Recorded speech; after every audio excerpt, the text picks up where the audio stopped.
Daily taste the daily. Kurnool జిల్లా వైసీపీలో భారీ మార్పులు జరుగుతున్నాయా? పలు నియోజకవర్గాల్లో ఇన్ఛార్జీలను మారిస్తే తప్ప పార్టీకి పూర్వ వైభవం రాదని జగన్ భావిస్తున్నారా?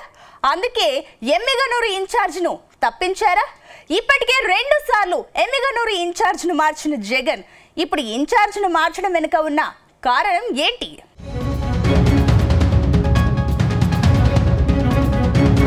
ఆంధ్రప్రదేశ్లో ఫ్యాన్ పార్టీ అధికారానికి దూరమే 2 ఏళ్లు కావస్తోంది. గత అసెంబ్లీ ఎన్నికల్లో వైనాట్ 175 పేరుతో ప్రచారానికి దిగిన ఫ్యాన్ పార్టీకి కేవలం 11 సీట్లు మాత్రమే దక్కాయి. అయితే వైసీపీ ఓటమికి ఇన్ఛార్జీల మార్పే ముఖ్య కారణంగా ఆ తర్వాత గుర్తించారు.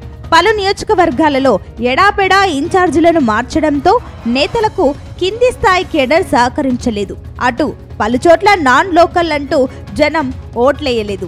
దాంతో రెండోసారి అధికారంలోకి వద్దామని భావించిన హైకమాండ్ కు గట్టి షాకే తగిలింది. అయితే ఎన్నికల్లో ఓటమికి కారణాలు తెలుసుకున్న వైసీపీ అధినేత ఇప్పటి నుంచే జాగ్రత్తలు తీసుకుంటున్నట్లు తెలుస్తోంది. ఇందులో భాగంగానే ఇప్పటి నుంచే పార్టీలో పూర్తి స్థాయి ఇన్ఛార్జీలకు బాధ్యతలు అప్పగిస్తున్నారు.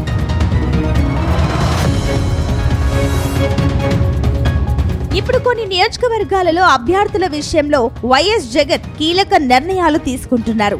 సమస్య లేని చోట టికెట్ల విషయంలో స్పష్టత ఇవ్వడం ద్వారా పని చేసుకుపోతారనే భావనలో వైఎస్ జగన్ ఉన్నట్టు కనిపిస్తోంది. ఈ నేపథ్యంలో కర్నూలు జిల్లాపై ఆయన ప్రత్యేక దృష్టి సారించారు.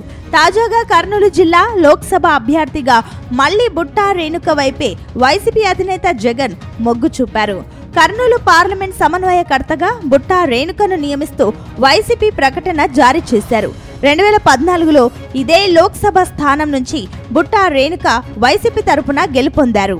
ఆ తర్వాత ఆమె టీడీపీ వైపు వెళ్లారు. అనంతరం ఆమె పార్టీలోకి తిరిగి వచ్చినా జగన్ టికెట్ ఇవ్వలేదు. అయినా వైసీపీలోనే కంటిన్యూ అవుతున్నారు.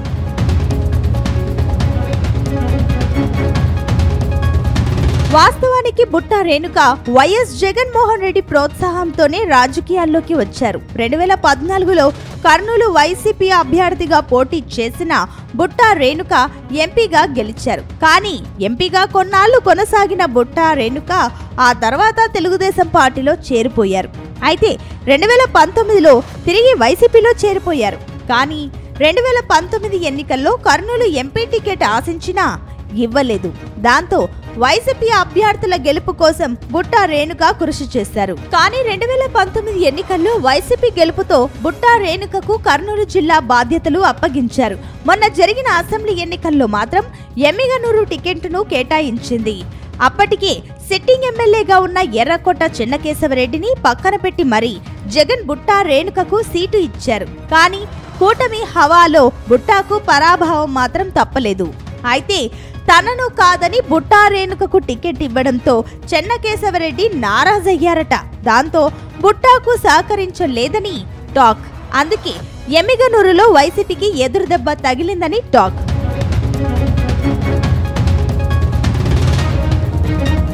తాజాగా కర్నూలు జిల్లా ఎమ్మిగనూరు పంచాయతీ మరోసారి మలుపు తిరిగింది. కర్నూలు జిల్లా ఎమ్మిగనూరులో మాజీ ఎమ్మెల్యే ఎర్రకోట చెన్నకేశవరెడ్డి తన పంతం నెగ్గించుకున్నారని చర్చ జరుగుతోంది. గతంలో ఎమ్మిగనూరు ఇన్ఛార్జిగా మాచాని వెంకటేశ్వర్లను వైసీపీ అధిష్టానం ప్రకటించింది. అయితే వైసీపీ క్యాడర్ నుంచి తీవ్ర వ్యతిరేకత రావడంతో మరోసారి మాచానిపై సర్వే చేయించి ఆయన స్థానంలో మాజీ ఎంపీ బుట్టా రేణుకను నియమించారు. 2 ఏళ్లుగా బుట్టా రేణుక ఎమ్మిగనూరు వైసీపీ ఇన్ఛార్జిగా కొనసాగుతున్నారు. ఇప్పుడు మాజీ ఎమ్మెల్యే ఎర్రకోట చెన్నకేశవరెడ్డి మనవడు ఎర్రకోట రాజీవ్ రెడ్డిని ఎమ్మిగనూరు నుంచి బుట్టా రేణుకను తప్పించి కర్నూలు లోక్సభ నుంచి పోటీ చేయించాలనే ఉద్దేశంతోనే జగన్ ఈ నిర్ణయం తీసుకున్నారని తాడేపల్లి వర్గాలు స్పష్టం చేస్తున్నాయి. మొత్తం మీద బుట్టా రేణుకను ఎమ్మిగనూరు నుంచి తప్పించిన వైసీపీ అధినేత చెన్నకేశవరెడ్డి కుటుంబానికి లైన్ క్లియర్ చేశారు. ఇదే సమయంలో వచ్చే ఎన్నికల్లో కర్నూలు ఎంపీ అభ్యర్థిగా బుట్టా రేణుకను ప్రకటించారు. త్వరలోనే మరికొన్ని నియోజకవర్గాలకు కూడా ఇన్ఛార్జీలను మారుస్తారనే చర్చ జరుగుతోంది. ఏది ఏమైనా వైసీపీ అధినేత జగన్ వచ్చే ఎన్నికలే టార్గెట్ గా ముందుకు కదులుతున్నట్టు స్పష్టంగా తెలుస్తోంది.